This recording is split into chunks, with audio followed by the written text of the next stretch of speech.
Si es así, yo voy a tener que apurarme un poco con el material y veremos si entonces hay oportunidad para preguntas al final. Lo que voy a hacer es presentar un poco de lo que hacemos en el ministerio que se llama Liberando a los Cautivos. Nuestro sitio web es liberandoaloscautivos.com. Este es como el ala hispana de un ministerio que en inglés se llama Setting Captives Free. Y entonces consiste en un curso bíblico, 60 lecciones, que tienen la intención de ayudar a la persona que está luchando con el pecado sexual, cualquiera de sus variantes, y necesita ese auxilio, esa ayuda. Este tipo de ministerio existe, por decirlo así, como una ayuda a la deficiencia de las iglesias locales. Nuestra convicción es que todo lo que las ovejas de Cristo necesitan lo debe proveer la iglesia local, los pastores.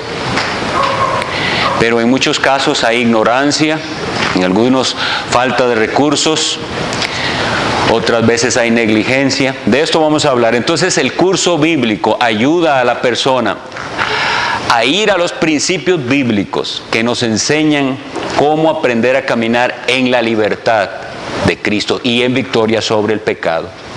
De manera que esto no se trata de un método nuevo, no se trata de lo último diferente que ha salido que ahora vamos a probar. Se trata de volver a la Escritura y a creer el Evangelio, que hay perdón para todo el que se arrepiente y cree. De eso es de lo que se trata. Entonces esas dos preguntas, ustedes tienen, creo, el material ahí. Vamos a tratar de al final responderlas. La primera era: ¿es incorrecto pretender cambiar la conducta o tendencias sexuales? La segunda: ¿es un cambio de conducta suficiente? Nuestra consejería bíblica va a parecer en muchos casos menos misericordiosa que la de los psicólogos o la de algunos que se llaman consejeros cristianos, pero que le dicen a la persona: ¿por qué se atormenta usted? ¿Por qué vive tan atormentado? Acéptese a sí mismo como usted es, sea feliz. ¿Por qué vivir haciendo lo que otros quieren que usted haga? Si usted es feliz así, viva así.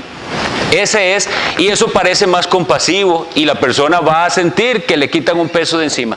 Ah, qué dicha, ya no tengo que sufrir por este pecado. Es más, ni es pecado, es solamente una manera de ser. Entonces, en este sentido, nuestra consejería parece menos amorosa, menos misericordiosa, pero es la que actúa con el amor de la verdad, porque va a ayudar a la persona a encontrar libertad en Cristo y le va a enseñar a pelear la batalla contra el pecado. Quisiera empezar con unas estadísticas que vi por ahí en internet, en una encuesta realizada a 1,000 cristianos. Sucede que el 50% de los hombres respondieron que tenían problemas de pornografía y el 20% de las mujeres. 51% de los pastores dijeron que la pornografía por internet era para ellos una posible tentación. El 37% de los pastores dijeron que estaban luchando con este problema. 4 de cada 10 pastores había visitado algún sitio de pornografía. En una iglesia muy grande en Estados Unidos que se llama Saddleback, en el 2012 es esta encuesta, ya me imagino que los datos son diferentes, pero nos sirve de referencia. El 30% era una encuesta a pastores, a 6,000 pastores encuestados, y dijeron que habían visto pornografía en el último mes. Hay un grupo famoso que se llama Promise Keepers, no sé si han escuchado, los cumplidores de promesas, reportaron en su encuesta que el 53% de sus asistentes dijeron que habían visto pornografía, o sea, más bien que veían pornografía al menos una vez a la semana. 1 de cada 7 llamadas de este ministerio que se llama Enfoque a la Familia se refiere a la pornografía en Internet. Cada 39 minutos se abre un nuevo sitio pornográfico en Internet. La industria de la pornografía tiene más ganancias que, oigan esto, Microsoft, Google, Amazon, eBay, Yahoo, Apple y Netflix juntos. Datos del 2006 dicen que ascienden a 97.06 billones de dólares. Existen por lo menos 42 millones de sitios pornográficos en Internet. Y existen entre 25 y 30 enfermedades de transmisión sexual y muchos de sus portadores ni siquiera saben que portan enfermedades. Yo espero que con estas estadísticas algo haya pasado en nuestras conciencias para despertarnos a entender que la situación es terrible. Esto no estamos hablando solo del mundo, sino de las iglesias. Y hay un sitio que se llama Covenant Eyes, donde pueden ver las estadísticas dentro de las iglesias. Y eso es desastroso, muy, muy triste. Estamos inmersos en la inmoralidad. En este ministerio, yo tengo un poco más de 5 años de trabajar con este ministerio, que es casi un ministerio secreto, no sé, en el sentido de que no es muy visible. Todo es por internet, por email. La gente se anima a pedir auxilio por internet, porque así no están viendo a las personas. Sin embargo, después, por medio del curso bíblico, les vamos dirigiendo a buscar la ayuda en su iglesia. Sus pastores son los responsables de guiarle, de ayudarle. Sus hermanos en la fe también, porque estamos llamados unos a otros a ayudarnos. Bueno, pero muchísima de la gente que se inscribe en el curso bíblico son líderes y gente involucrada en el servicio en las iglesias, personas que han estado en la iglesia toda la vida y pastores en particular. Esto es alarmante. Y hay un gran problema de autoengaño. Y quisiera hablar de los dos más comunes, porque si ustedes van a querer aconsejar, van a toparse con estos dos. Hay una de las preguntas que le hacemos a los que se inscriben en los cursos bíblicos o en el curso bíblico, porque realmente les voy a contar, habían 2 cursos bíblicos. Uno se llamaba Libertad Pura, para el que está luchando con vicios sexuales, de pornografía, de masturbación, de diversas parafilias y depravaciones, y otro específico para los que estaban luchando con el homosexualismo. Pero se tomó la decisión, y creo que muy sabia, de hacer un solo curso, porque precisamente hay una tendencia a pensar de que este pecado con el homosexualismo es el pecado diferente de todos y más, y para el cual no hay solución. Es un pecado de inmoralidad sexual que hay que aprender a luchar contra él. Entonces se hizo un solo curso. Pero bueno, en la inscripción del curso viene una pregunta que dice: ¿es usted cristiano? O se le pregunta: ¿cuál es la religión? Cristiano. ¿Hace cuánto? Una gran cantidad de los que escriben dicen: toda la vida. Y desde aquí ya tenemos un problema. Nadie es cristiano de toda la vida. Nadie nace cristiano. La Biblia dice, Juan 1:13, los cuales los hijos de Dios no son engendrados de sangre, ni de voluntad de carne, ni de voluntad de varón, sino de Dios. Y si la gente que se cree cristiana no entiende que para ser cristiano Dios tuvo que cambiarle su corazón, entonces muchas veces ellos creen ser cristianos, pero nunca han sido convertidos. Ahora, cuando la persona llega a hablar con nosotros, no tenemos ni que asumir una cosa ni otra. No tengo ni que tratarle como que es un impío, pero tampoco dudar de su cristianismo. Será Dios, por medio de su palabra, el Espíritu Santo, el que le llevará al convencimiento. Y en muchas ocasiones, ya en el curso bíblico, se da cuenta la persona: la verdad es que yo nunca había entendido el Evangelio. Otros podrán decir, bueno, sí, yo era creyente, yo amaba a Cristo, pero no tenía estas herramientas, desconocía esto. Mala alimentación espiritual, negligencia en los usos de los medios de gracia, etc. Pero ese es uno de los problemas, un autoengaño. La persona cree que es cristiana porque va a la iglesia, porque participa, y oigan el otro. Hay gente que me dice, yo no sé por qué yo no puedo dejar ese pecado, si viera Dios a mí cómo me usa. Eso es lo que nos lleva a la triste situación de lo que la gente cree que es ser usados por Dios y servirle a Dios. Y como las iglesias tienen un énfasis tan grande en el hacer actividades, participar en esto y participar en lo otro, y ellos creen que eso es servir a Dios, entonces llegan a confundirse y pensar que Dios los usa mucho. Y para esto yo incluí un texto de Amós 5, 21 a 23, cuando Dios habla a Israel y le dice: abominé vuestras solemnidades y no me complaceré en vuestras asambleas. Y el versículo 23 dice: quita de mí la multitud de tus cantares, pues no escucharé las salmodias de tus instrumentos. Y muchísimos de los que llegan al curso bíblico están en sus iglesias, en el grupo de alabanza, dirigen esta cosa, otros danzan, etcétera, etcétera. Y todo eso el Señor no lo está recibiendo, son personas que viven en pecado. Y primero, como veíamos, es esa terrible situación de que basan su cristianismo en experiencias personales y en lo que sienten y no en la Sagrada Escritura. Y eso ha colaborado a que estas personas se engañen a sí mismas y tengan una vida doble.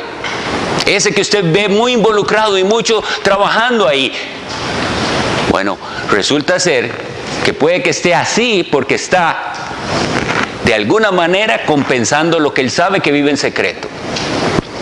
Y eso es terrible. Ustedes conocen el refrán popular aquí. ¿Cómo es que dicen? El que peca y reza empata. Así dice la gente. Bueno, así más o menos viven muchos evangélicos. Bien involucrados y dando de todo, y en el secreto están esclavizados a vicios sexuales. Y como leímos, el Señor dice: quite de mí eso. Si sus manos no están santas, el Señor no va a aceptar la ofrenda. Es un autoengaño.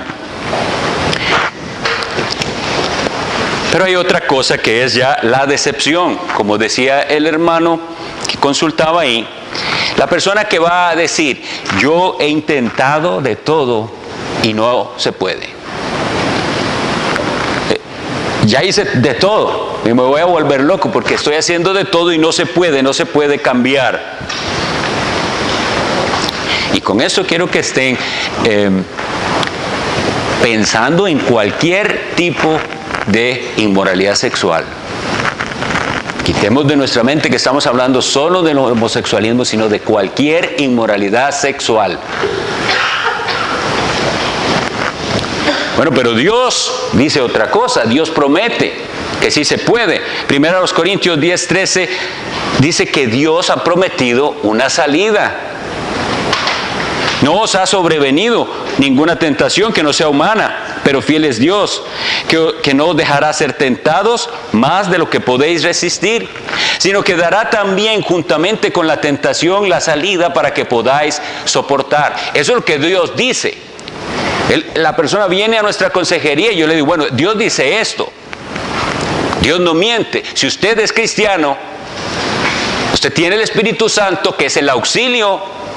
Y Dios le ha dado también una armadura que hay que aprender a usar. Esto es una batalla. Pero si la persona ya viene con eso, esa negación, he intentado todo, tenemos que sacarle de esa mentira que creyó. No, Dios promete que hay una salida. Y ahora lo que sí tenemos que ayudarle es saber por qué será que no estás viendo la salida que Dios promete. Porque sus sentidos espirituales están atrofiados. Hay una salida prometida y Dios no miente. Usted no está viendo la salida, el problema está en usted. Vamos a ayudarle a ver la salida que Dios promete a los cristianos para no tener que caer otra vez en ese pecado que ha prometido 1000 veces no volver a cometer.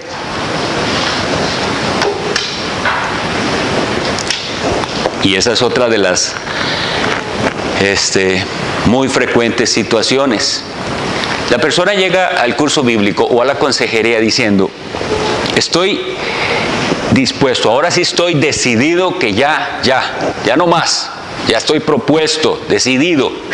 Como el enfoque moderno siempre está en las decisiones, eso es lo que viene diciendo.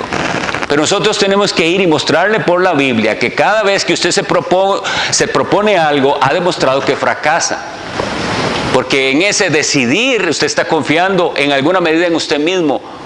Tenemos que llevar a la persona a rendirse y a decir, no, usted no puede, ni nunca va a poder. Dios sí puede. Tenemos que hacerle ver lo que Dios ha hecho en Cristo a favor de los pecadores que se arrepienten, y toda la consejería está basada en Cristo y en lo que Cristo hizo. No en usted, no en que ahora sí estoy decidido. Pero otro aspecto en al que han llegado algunos que se han decepcionado es cuando se dan cuenta que todos lo hacen. Estas estadísticas para algunos son como un alivio, como un permiso. De verdad, hasta los pastores. Entonces yo también. Sí. Pero eso lo que nos muestra es el deplorable estado de lo que llamamos cristianismo. No como debería ser el cristianismo.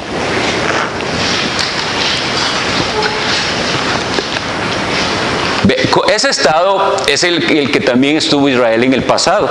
Jeremías 23, 11 y 14 dice así: porque tanto el profeta como el sacerdote son impíos. Aún en mi casa hallé su maldad, dice Jehová. Y en los profetas de Jerusalén he visto torpezas. Cometían adulterios y andaban en mentiras. Y fortalecían las manos de los malos para que ninguno se convirtiese de su maldad. Me fueron todos ellos como Sodoma y sus moradores como Gomorra. Y eso es lo que estábamos, de lo que estábamos hablando también, del que ya se justifica en su pecado.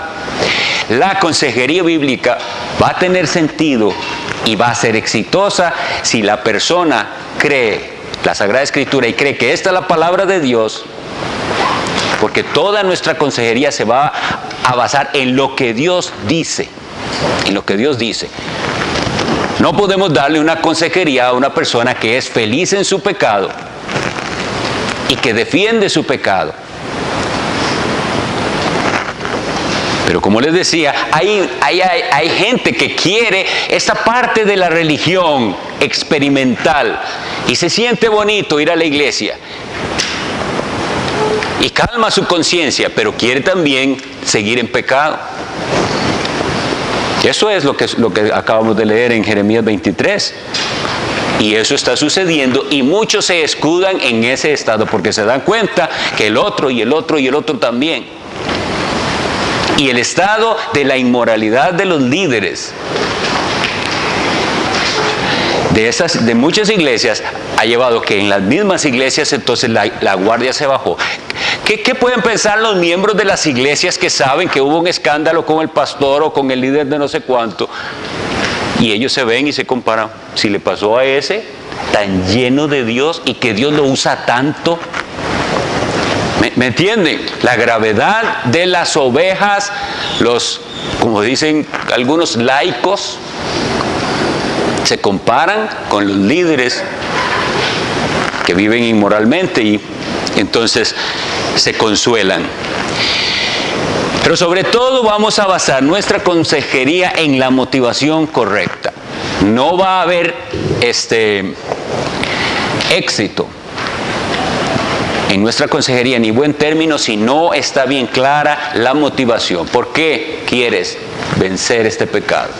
¿Por qué quieres vencer este vicio? ¿Por qué quieres salir de la pornografía, de la masturbación, del homosexualismo, etcétera, de visitar nightclubs, etcétera? Todas esas cosas que se hacen en secreto. Porque es que estamos hablando, antes estábamos con el pastor Cruz hablando de los que quieren defender la vida y abiertamente ser gay y cristianos. Pero muchas personas están en las iglesias viviendo vidas secretas de pecado. Y esos eventualmente llegan a esa desesperación porque se dan cuenta que viven fingiendo ser lo que no son. Y lo primero que hay que ayudarles es a encontrar cuál es su motivación. Si la motivación es, si se da cuenta mi esposa, yo sé que va a haber un divorcio, voy a perder a mis hijos, esto me domina, lo hago hasta en el trabajo, me pueden echar. Hay muchísimas cosas. Me da miedo una enfermedad venérea. Si sigo así, cada 6 meses me hago un examen porque pienso que estoy contagiado, etc. Hay muchas motivaciones con respecto a las consecuencias del pecado y no porque hay un verdadero deseo de salir del pecado y una verdadera conciencia de estar ofendiendo a Dios. Los pecados de inmoralidad sexual, el mismo apóstol Pablo lo dice, cualquier otro pecado que el hombre cometa está fuera del cuerpo, pero el que fornica contra su propio cuerpo peca. Los pecados de inmoralidad sexual manchan lo que aún queda de la imagen de Dios en nosotros de una manera más grosera y amarran al pecador a ese pecado. Son cadenas muy fuertes. Pero la persona tiene que saber por qué estás buscando ayuda. ¿Por miedo a las consecuencias o por las consecuencias que ya estás cosechando del pecado? Y entonces hay que llevarlos a lo más básico. ¿Cuál es el propósito principal del hombre? Dicen nuestros catecismos. Pregunta número 1. Glorificar a Dios y disfrutar de Él para siempre. Y así no se puede. Su vida no glorifica a Dios, ni puedes disfrutar verdaderamente de Dios. Si acaso disfrutas, como veíamos, de esas tales experiencias, eso no es una experiencia con Dios, eso es falso, se está engañando. Para poder disfrutar de Dios y glorificarle tiene que ser en los términos de Dios. Y leyó el pastor Guillermo Green, ¿cuál es la voluntad de Dios? La gente quiere saberlo. Vuestra santificación, que os apartéis de fornicación. Y nos vamos a dar cuenta, eventualmente, de cuáles son las motivaciones de esta persona. ¿Qué lo está moviendo? El miedo a las consecuencias mismas, o la gloria de Dios. Ese es el propósito que va a sostener a alguien en la lucha.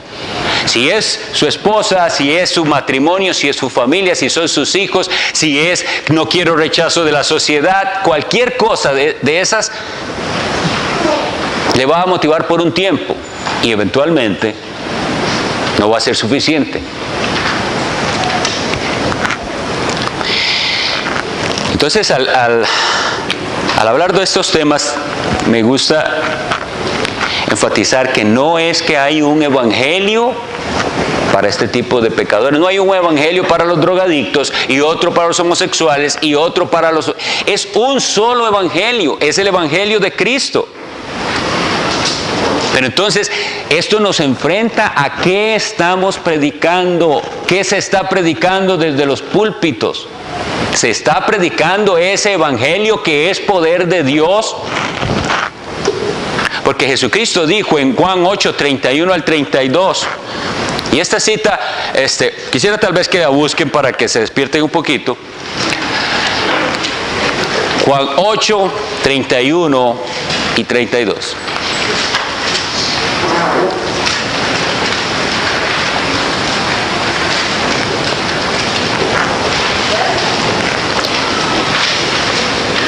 Juan 8:31. Dijo entonces Jesús a los judíos que habían creído en Él: si vosotros permaneciereis en mi palabra, seréis verdaderamente mis discípulos, y conoceréis la verdad, y la verdad os hará libres. ¿A quién está hablando Jesucristo? A gente que decía haber creído en Él. Dijo a los que dijeron que habían creído en Él. Ahora, da Jesucristo esa profesión de fe como algo, bueno, creen en mí, ¿son cristianos ya? No, Él les dice, si ustedes permanecen en mi palabra, entonces serán verdaderamente mis discípulos. Y eso es lo que sucede hoy en día. Estamos dando por cristianos a mucha gente que no es cristiana, solo porque hizo su profesión de fe. Ahí tenemos una de las raíces terribles del problema. Pero el texto dice algo muchísimo y muy interesante. Entonces, si usted permanece en la palabra, conoceréis la verdad y la verdad os hará libres. Y entonces uno tiene que confrontar a la persona que está aconsejando y decirle, bien, lo que dice aquí Cristo Jesús es que usted conocerá la verdad y la verdad lo hará libre. Un cristiano no puede vivir esclavizados permanentemente del pecado. El cristiano lucha contra el pecado, puede incluso caer en el pecado y hasta en un periodo terrible de pecado, pero el cristiano no puede ser esclavo del pecado porque entonces estamos haciendo a Dios mentiroso. Él dice, conoceréis la verdad y la verdad os hará libres. Y en el otro versículo dice, si el Hijo os libertare, seréis verdaderamente libres. Entonces hay que decir, mira, o usted no ha conocido la verdad, o no ha conocido la verdad como debería. Porque si entendemos esto, ¿quién es la verdad después de todo? Cristo mismo. Ahora, ¿usted cree que conoce ya a Cristo completamente? No podemos ver que el apóstol Pablo en la epístola a los Filipenses, y vea que esa es una de las epístolas de prisión, ya él estaba en Roma encarcelado, o sea, es en el fin de su vida. Un apóstol que por muchos años había predicado el evangelio, plantado iglesias, hecho la obra de Dios por muchos años, y en ese capítulo habla de conocer a Cristo en esos términos. Yo todo lo tengo por basura, todo, con tal de ganar a Cristo y a fin de conocerle. En su vejez, él que había hasta tenido revelaciones especiales de Dios, quería conocer a Cristo más y más. Y esto nos devuelve a este asunto. La gente piensa que conoce a Cristo, pero no lo conoce. Entre más conozcamos a Cristo, entre más conozcamos de la verdad, más libres vamos a ser. Libres de maneras equivocadas de pensar, de vivir, de actuar. Y a esto hay que enfrentar a los aconsejados. Tenemos que ir a la verdad, al conocimiento de la verdad que da libertad. Ese es el evangelio. Y entonces hay esperanza. Hay que llevarles a las personas, porque con todo esto les llevamos en la Biblia a ver el pecado que los separa de Dios, el pecado que nos hace merecer el infierno, y esa es la parte necesaria para que la persona sea consciente del pecado, de la gravedad de su situación. Pero ahí no queda el mensaje. Hay esperanza. Este versículo deben anotarlo, primera a los Corintios 6:11. Y leamos desde el anterior para que veamos de qué está hablando el apóstol. Versículo 9 mejor. Primera a los Corintios 6 y leo a partir del versículo 9.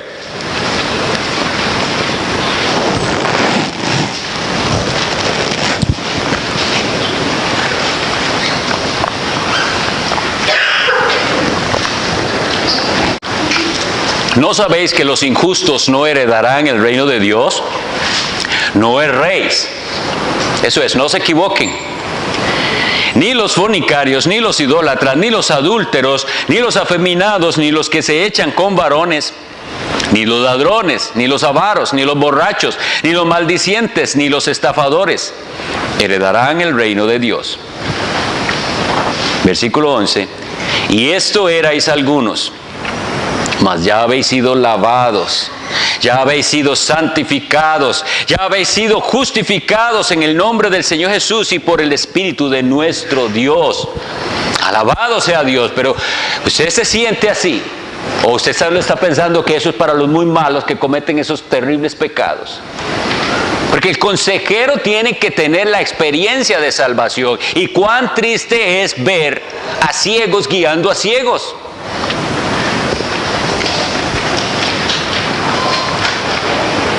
Usted tiene que tener entendimiento de que usted está ahí. Usted también ha sido lavado y ha sido santificado y ha sido justificado de la misma manera. Y que ese pecador que viene a usted a consejo también puede serlo por la gracia de Dios. ¿Hay esperanza? Claro que sí. Pero entonces quisiera hablar de algunos factores asociados a este grave problema que tiene la iglesia con respecto a la inmoralidad. Ya he mencionado, pero el primero es un desconocimiento del Evangelio. Y esto a todos niveles.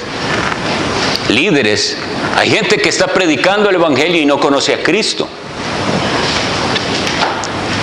Hay algo que dijo Richard Baxter en el siglo XVII, y casi que lo repitió parecido George Whitefield después, diciendo que la desgracia del cristianismo es la cantidad de pastores inconversos.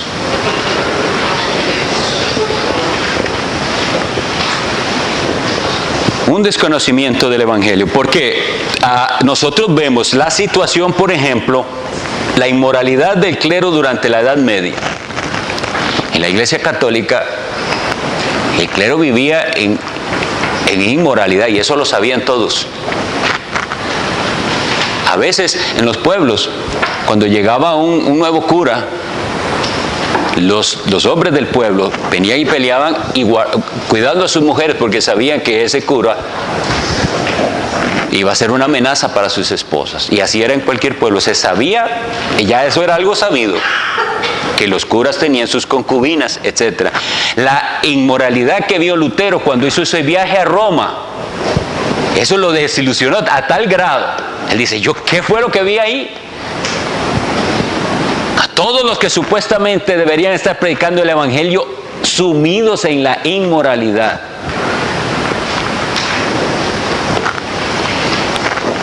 Eso había pasado antes. Y la Reforma, al hacerles volver a la Escritura, los hace también volver a la santidad que se pide del pueblo de Dios. Otro de los, factores que yo asocio a este problema es las supersticiones y soluciones mágicas que se están dando en algunas partes. Culpar a los demonios y a los antepasados es algo con lo que me topo tan frecuentemente. Y tenemos que luchar con la verdad. Esa doctrina de las maldiciones generacionales o de las no sé qué otro nombre tiene, pero eso es una manera de transferir mi culpa a mi abuelo, que decían que era así o así, o a mi papá, etcétera.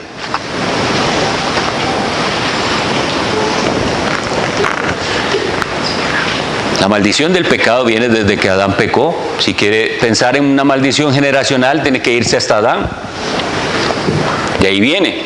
Pero este tipo de métodos en los que hacen que la persona renuncie a sus supuestas cadenas, todas sus supersticiones, no le ayudan a la persona. Lo confunden más, porque ya hizo todo, ya dijo todo lo que tenía que decir, igual sigue esclavo. Yo vi, hermanos, una cosa muy triste en internet, un video, hace mucho tiempo fue ese, pero que ahí está en YouTube. Grabaron a un hombre que supuestamente estaba echándole el demonio de homosexualismo a otro, estaba sacándole el demonio. Y todo es en un ambiente de gran euforia.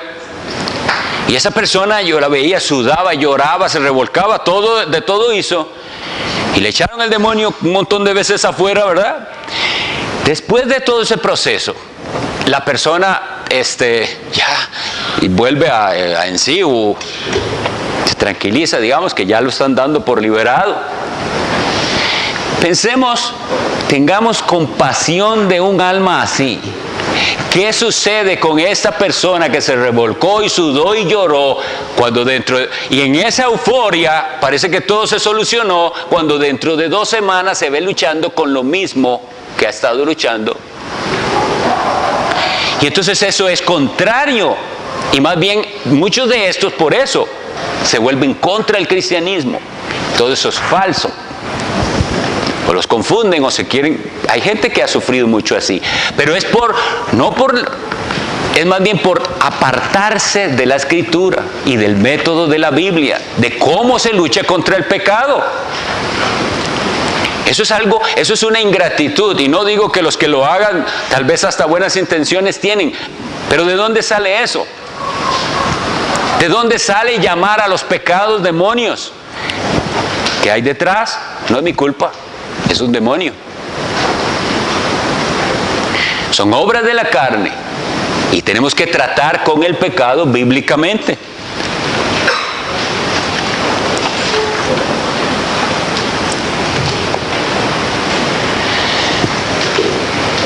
Nuestras iglesias en nuestro país, y sé que en muchas otras partes, pero nos interesa nuestro país, no andan bien.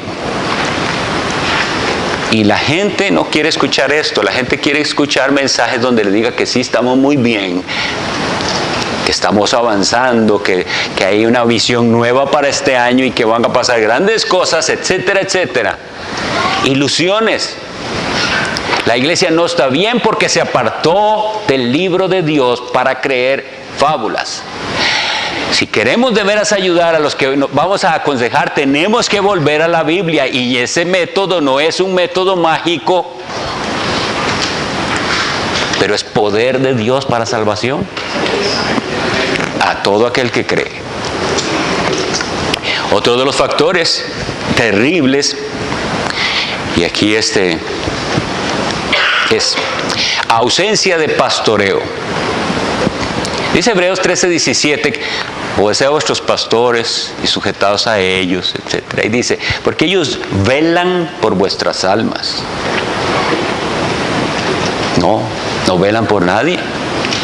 Los pastores, en muchas ocasiones, no podemos generalizar, hay hombres de Dios procurando hacer la labor, pero velan por vuestras almas. No, el pastor ha pensado que a él lo que le toca es llegar y predicar el domingo, y esa es su labor. Y procurar que la iglesia crezca con los métodos que sea. Velan por vuestras almas. Los pastores tienen que velar por las almas. Vigilar las almas.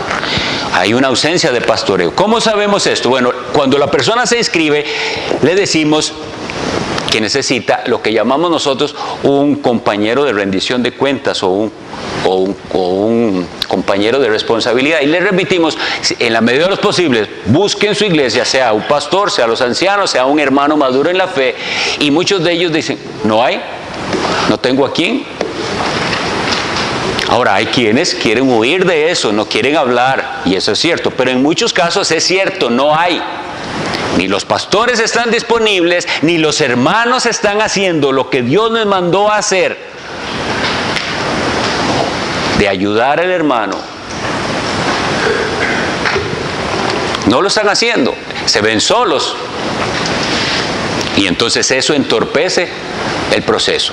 No va a poder, se necesita ayuda. La persona no va a poder salir adelante solito, necesita ayuda. Y nosotros tenemos que ofrecerla y estar ahí, y eso va a ser difícil, cuesta, se sufre también. Otro de los factores que impide y que más bien dificulta es el desconocimiento de los medios de gracia.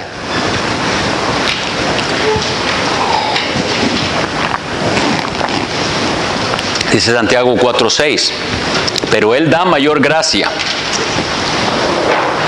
Por eso dice, Dios resiste a los soberbios y da gracia a los humildes.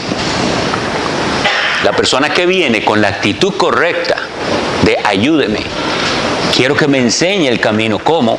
Le vamos a a enseñar. No, como les decía, un método nuevo, no que yo ahora tengo algo diferente y especial que te va a ayudar. Le vamos a enseñar los principios de la Biblia para que él aprenda, si es un hermano en la fe, a caminar en libertad. Tenemos siempre esas dos cosas. Primero, mostrar el Evangelio una y otra vez, porque puede que la persona ni siquiera es creyente verdadero. Pero si es creyente verdadero y está luchando, aquí está en la Biblia. ¿Estás usando los medios de gracia? ¿Estás siendo fiel en la asistencia al culto, a la lectura, meditación de la palabra? ¿Está buscando a Dios en la soledad con fervor, con constancia? Y eso se lo vamos a ir enseñando durante ese proceso. Voy a terminar con esto, que es explicarles los tres, nos llamamos así, los tres pilares o principios sobre los que se basa este curso bíblico que damos en este ministerio. Y son básicamente tres cosas. El principio primero le llamamos la confesión sincera y honesta. Y esta involucra dos elementos: honestidad y humildad.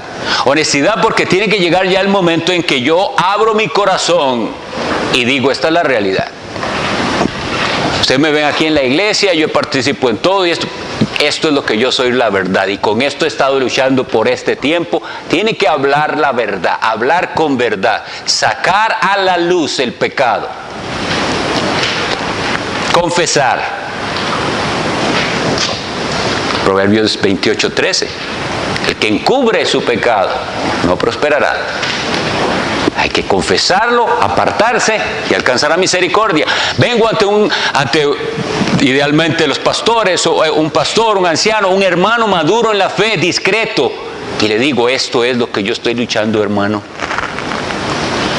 Un principio de honestidad, ya no vivir de apariencias, ya no estar más preocupado por lo que otros piensan de mí, sino por lo que Dios piensa de mí. Y es un principio también de humildad, porque yo al pedir ayuda estoy diciendo, yo no puedo solo, ayúdeme. Y tiene que haber una mano para el hermano, decirle, yo voy con usted en todo este proceso hasta que el Señor le restaure, hasta que usted aprenda a caminar en libertad, hasta que usted aprenda a caminar. Y Santiago 5:16, también lo cito ahí, que dice, confesaos vuestras ofensas unos a otros y orad unos por otros para que seáis sanados. La oración eficaz del justo puede mucho. No son procesos esos nuevos de sanidad interior y otros inventos. Es simplemente la honestidad de hablar con verdad y de pedir ayuda. Y de ir y que saber que usted tiene un hermano al cual puedo llamar y decirle, hermano, estoy con problemas, vamos a orar juntos, nos reunimos con una frecuencia a ir a la palabra y a la oración, pero esos métodos como que a la gente no le gustan. El segundo principio es lo que llamamos la amputación radical. Mateo 5:29, por tanto, si tu ojo derecho te es ocasión de caer, sácalo y échalo de ti, pues mejor te es que se pierda uno de tus miembros y no que todo tu cuerpo sea echado al infierno. Lo que sea que tenga que quitar de su vida, quítelo. Si eso le lleva a pecar, tenemos que decirle así. O al riesgo de pecar, quítelo. Pero tristemente,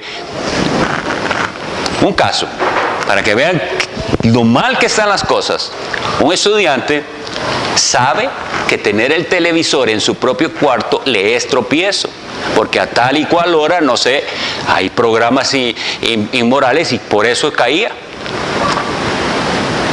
Este estudiante, su pastor era su hermano. El estudiante decide sacar el televisor de su cuarto y su pastor y su hermano le dice, creo que usted se está volviendo muy extremista. Si tu ojo te es ocasión de caer, sácalo. Y esto nos confronta también con el estándar tan mundano que reina en la iglesia, tan igual al mundo, Los cristianos tan parecidos al mundo, y entonces cuando ven a alguien que sí quiere buscar la santidad lo ven raro. Pero el que quiere seguir a Cristo tiene que seguirlo en los términos de Cristo. Y es, niéguese a sí mismo y tome su cruz y sígame. Y niéguese a sí mismo es, sí, usted puede sentir las tendencias que sea y los deseos más extraños del mundo, pero usted quiere seguir a Jesucristo. Niéguese a sí mismo y sígale. Siga a Jesucristo. De Él van a venir las fuerzas, porque Él no nos dejó solos. Él envió su Espíritu Santo, que es un Espíritu que nos da las fuerzas para vivir y nos santifica. No es un Espíritu como la gente quiere creer para experiencias extrañas y místicas. Ese Espíritu Santo nos guía a la verdad, nos da fuerzas, sabiduría, nos hace valientes. Es un principio de amputación radical. Y el último principio, que realmente es el más importante de todos, aunque siempre lo dejo de último, es la disciplina de devoción personal. Lo que se necesita es buscar a Dios en el secreto de la oración, en la lectura y meditación de su palabra diariamente, una disciplina. No hay nada que afecta más a los que llevan este curso que la falta de disciplina. Excusa tras excusa tras excusa de por qué no pude hacer la lección. Y algunos que están aquí saben de lo que estoy hablando yo porque conocen el ministerio. La gente no puede comprometerse a hacer algo habitualmente, no tienen disciplina, y así es su vida espiritual. Un día oran, otro día no. Un día leen muchísimo la Biblia, se quedaron 2 horas leyendo la Biblia y después 2 semanas no la leen. La disciplina es algo constante, diario. Un buscar el rostro de Dios en oración, en soledad. Y sin eso nada de lo demás funciona. Pero yo garantizo por la palabra de Dios, por la palabra de Dios, no por nuestros testimonios, porque ahí están, si ustedes van a la página van a ver testimonios nuestros, de los que estuvimos atrapados en el pecado y el Señor nos libertó. Pero esto no se trata de venir y dar un gran testimonio. Yo pudiera haber tomado esta hora para hablar de las tremendas cosas que yo hice en el pasado y de las que Dios me libró, y entonces yo soy la estrella. Es Cristo y su Evangelio. En Él nos tenemos que concentrar. Y sí, les invito, vayan y vean, porque sí, es bueno y da gloria a Dios ver almas rescatadas. Pero nuestro mensaje no se basa en los testimonios personales. Todo esto pasó y seguirá pasando por habernos apartado del camino y haber escuchado otras voces. La psicología, como les decía. La persona viene y es confrontado con la palabra, pero va al psicólogo. Y lo triste es que hay pastores mandando a las personas donde el psicólogo. Entonces la Biblia no ¿para qué entonces tenemos la Biblia? ¿Esto no es suficiente? Piensan que la consejería bíblica llega hasta cierto punto, pero ya de ahí para allá le toca al experto.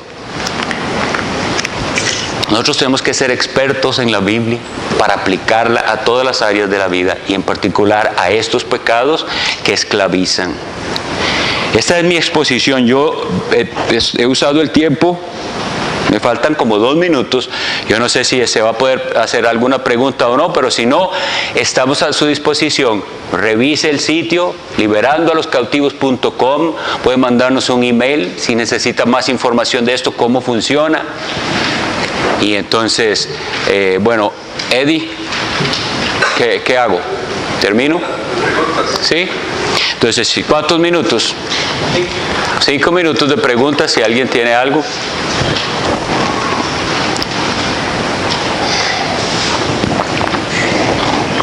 Sí, Mario. Más que todo un comentario, que siempre he dicho, qué lástima que nosotros como iglesia no tomamos la entrada del internet, y como estamos tomando tal vez el tema del homosexualismo, ¿verdad? Con este escándalo que queremos hacer y esta oposición, para mí es el gol político más grande que nos hicieron como iglesia, porque y como sociedad, como es que nadie se opuso nunca a que cualquier persona tuviera acceso. Por ejemplo, yo lo digo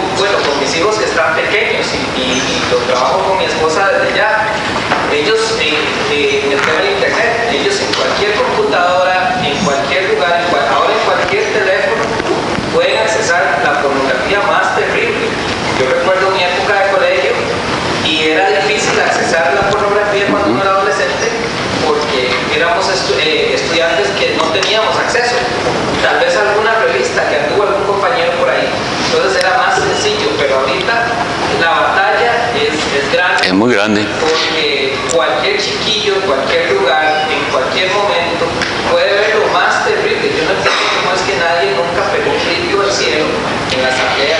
Decía, hay un pastor que se llama Conrad Mbewe, con el que yo tengo contacto, entonces yo traduzco sus artículos muchas veces, y él hacía una comparación, algunos de los que están aquí tal vez se puedan acordar de eso. Dice, antes en la casa había un solo teléfono y tenía candado. Y entonces dice, nadie podía llamar sin permiso. Ahora todo el mundo tiene teléfono. Y además decía él, pero uno pensaba que con los hijos, con solo no le dé el número a nadie, ya con eso se salva, ¿verdad? Nadie tiene por qué llamarme ni tener mi número. No, es que ahora el bombardeo es terrible. Hay, como decía él, hay como depredadores sobre sus hijos. Ellos van a estar recibiendo mensajes y sugerencias inmundas. Ahora, esto es grave. El tema sería para hablar de muchísimo, pero el asunto, y algo que se me olvidó decir, y igual para que lloremos ante Dios de la situación de la iglesia, es qué fácil es criticar cuando se oye que los curas y la pedofilia, etcétera. Yo sé de casos en los cuales los chicos abusados me dicen, ¿cómo pasó esto? El maestro de escuela dominical. O sea, esto es terrible. Eso es diabólico, está por toda parte. Pero ¿cómo es que vamos a trabajar contra esto? Con la palabra de Dios, usando los métodos de la palabra de Dios, pero de lo que hablábamos. Si las iglesias ni siquiera saben de qué se trata la disciplina eclesiástica, nunca han oído de eso, ¿cómo se tratan los casos? ¿Se quedan callados? ¿No se dice nada? Nada más, hay todo un proceso. La iglesia del Señor tiene que ser limpia, santa. Y los métodos nos ha dado el Señor Dios cómo. Ahora, quisiera hablar de una cosa que el pastor Carlos Cruz dijo y que no quiero que se me olvide. Sí, ya. Y es, hermanos, sí, este no es el único pecado. No enfaticemos de que este es el pecado especial contra el que vamos a luchar. No, y también tengamos la actitud correcta ante el pecado. Esto no es de reírse, esto no es de hacer chistes de la persona que está luchando con esto. El pecado es serio, ofende a Dios. ¿Por qué nos va a dar risa algo que ofende a Dios? Tiene que dolernos en nuestra alma. Y si es un hermano el que está cayendo en ese pecado más. Si somos un ejército, la iglesia, ¿cómo es que este ejército, si un soldado está herido, lo deja ahí? Tiene que ir y alzarlo y llevarlo al médico divino, que es Cristo. Si es un hermano en la fe, hay esperanza para él. Pero no es pegando el internet ni oponiéndose al internet que logramos solucionar el problema. Es un asunto de formación. Porque me parece igual como hace no sé cuánto, cuando Gutenberg inventó la imprenta, que hubieran negado la imprenta, hubieran dicho, ¿por qué la imprenta? Te cuento algo, Ted Bundy, un tristemente célebre asesino en serie de mujeres, violador, murió en la silla eléctrica en los 80s, qué sé yo, era de un hogar cristiano, inclusive como cuando los dos son lo entrevistan, le preguntan que cómo empieza él su trayectoria en la pornografía, y él lo que viene y dice que en un basurero se lo encontró. En los basureros que estaban ahí, un día vio la revista y empezó a verla, y así se metió con la pornografía. Entonces, es como negar la imprenta, que en realidad yo le digo una cosa, no hay nada más maravilloso que el internet. Ahorita pretender negar el internet para que la pornografía no entre en nuestros hogares es una, perdone, como habla el señor Cruz, es una estupidez.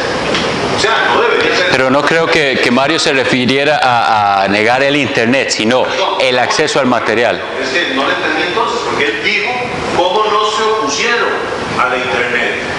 O sea, la facilidad, no, era más al acceso, y es que no terminé porque usted también habló. Sí. A lo que yo voy es que si estamos tan rodeados impregnados por todo lado y acceso a internet. Sí, un acceso indiscriminado que hay. Que la iglesia debería de tener más pendiente el tema, así como hablamos tanto también de homosexualismo, y me alegra hoy que estemos aquí, y no, jamás yo digo que no al internet. Es más, es darnos cuenta, concientizarnos como iglesia de la realidad, y que muchos de nuestros hermanos están expuestos muchísimo a esto, y que la iglesia debería hablar más de esto, y insisto, me alegra que estemos Sí, gracias a Dios, sí. Hermano. Nada más busque en copia a la familia. Hay una llave para limitar el acceso a esos programas en el internet. Sí. ¿Usted, hermano?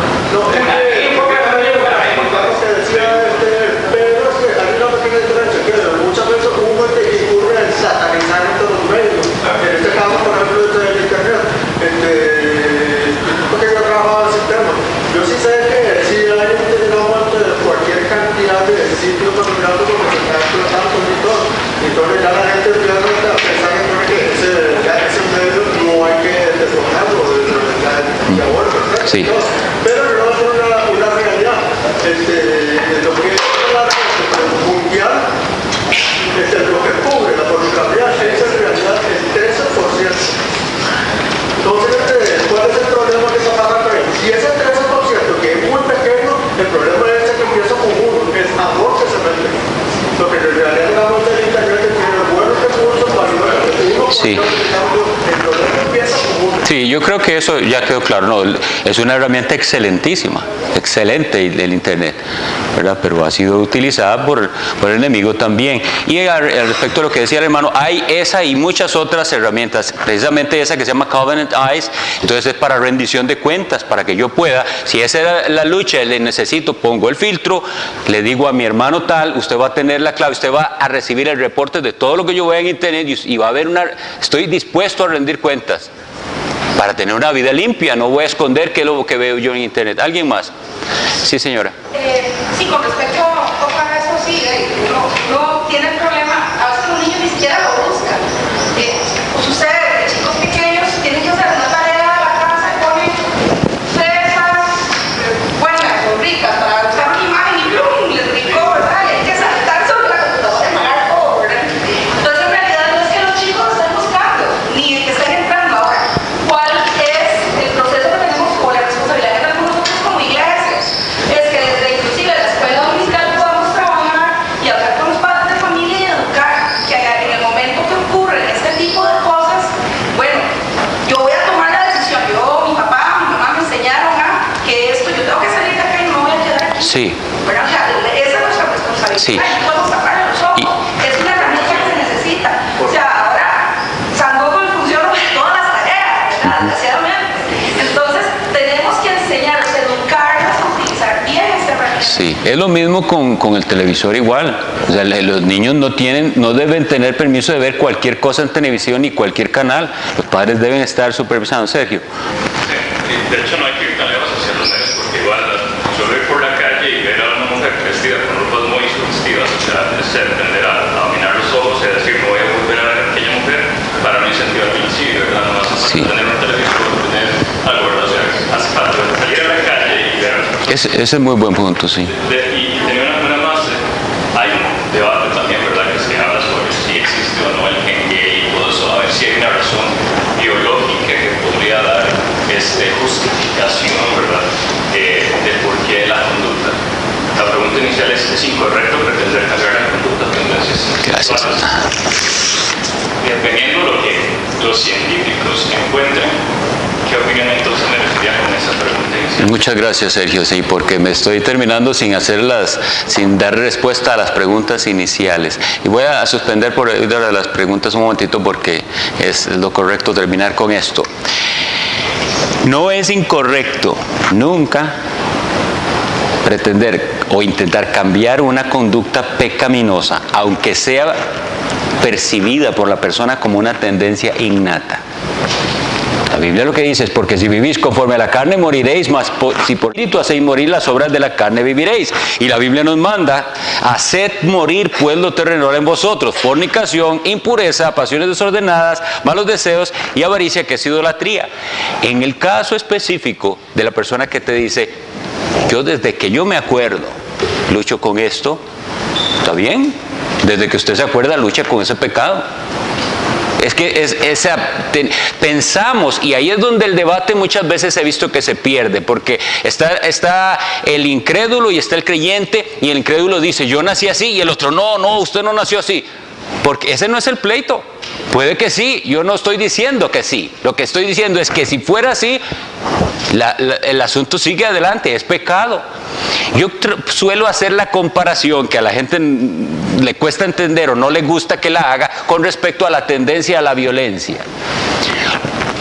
Un niño desde pequeño es un chiquito, como llamamos nosotros, malcriado desde que nació. Y pega gritos y se revuelca y siempre fue así. Entonces yo digo, desde que nació es así, no voy a corregirlo porque eso, así venía él. Y ese chiquito después se hace un violento en la sociedad. Claro, ellos jamás van a aceptar la equiparación que estoy haciendo de un pecado de violencia contra los demás que con algo que es un placer sexual, pero es lo mismo, la tendencia a cualquier pecado. Y entonces, si usted, que como hoy le dicen, si el niño tiene una tendencia desde muy pequeño a portarse como una niña o al revés, usted no haga nada. Es igual como si usted entonces tampoco tiene derecho de corregir su violencia, su egoísmo, su codicia, etcétera, cualquier pecado. Entonces, si nosotros tenemos esto bien claro, el argumento sigue válido. ¿Qué nos llama el Señor a nosotros? A mortificar el pecado. Ese es el pecado contra el que usted tiene que pelear y matarlo, sea cual sea.